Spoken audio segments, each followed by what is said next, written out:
It was in a state of utter desperation that I found him, a creature that seemed to have been cast aside by the world.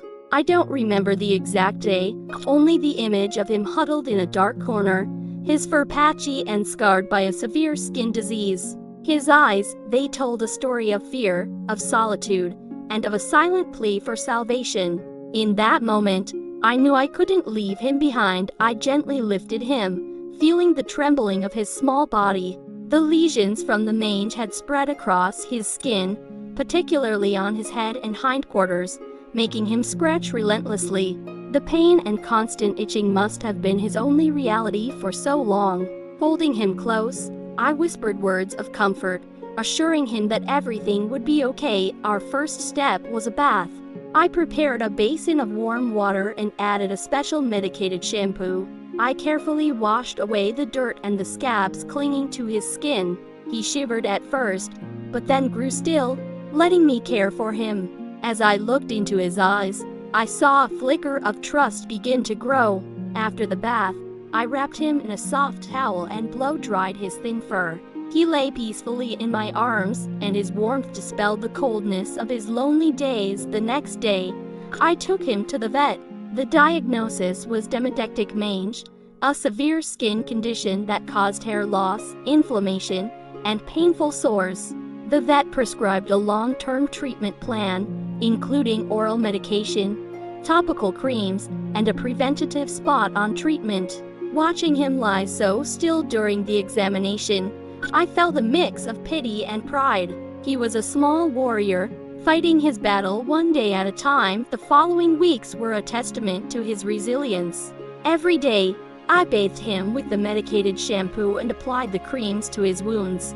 I also made sure he ate and drank on a regular schedule to boost his immune system. At first, he was hesitant, but soon he began to eat with gusto. I spent hours talking to him and stroking his head.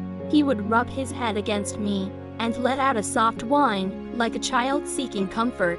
He was no longer a frightened stray, but a cherished member of our family, loved and cared for. Slowly, his skin began to heal. The scabs dried up and fell away, revealing healthy, pink skin underneath. The patchy fur started to grow back, becoming soft and white. He was now a vibrant, playful dog, full of life and joy. The fear in his eyes had been replaced by trust, happiness, and a newfound vitality. This story isn't just about a journey to heal a dog.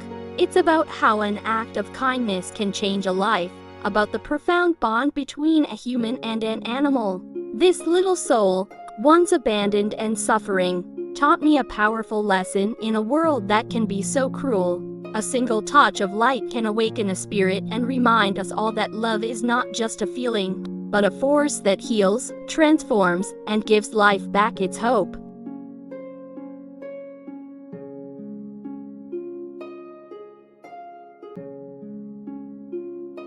The challenging journey of healing was recounted in vivid and authentic detail. The rescuer patiently held the dog, gently washing away the scabs and dirt clinging to its skin. That image wasn't just a simple bath, it was an act of soothing, making the dog feel safe and loved. Right after, I took the dog to the vet.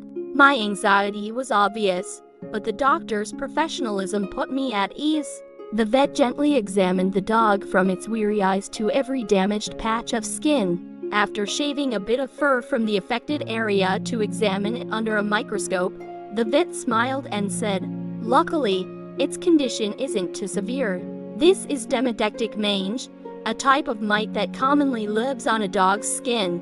We can completely cure it with a scientific treatment plan." I felt a huge weight lift off my shoulders.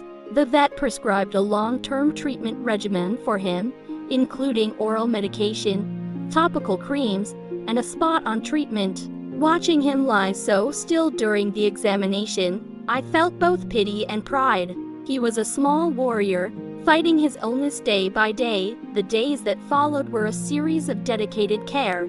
Every day, I bathed him with a specialized shampoo and applied medicine to each wound. I also trained him to eat and drink on a regular schedule to boost his resistance. At first, he still had difficulty with eating, but then he gradually got used to it and ate with great appetite.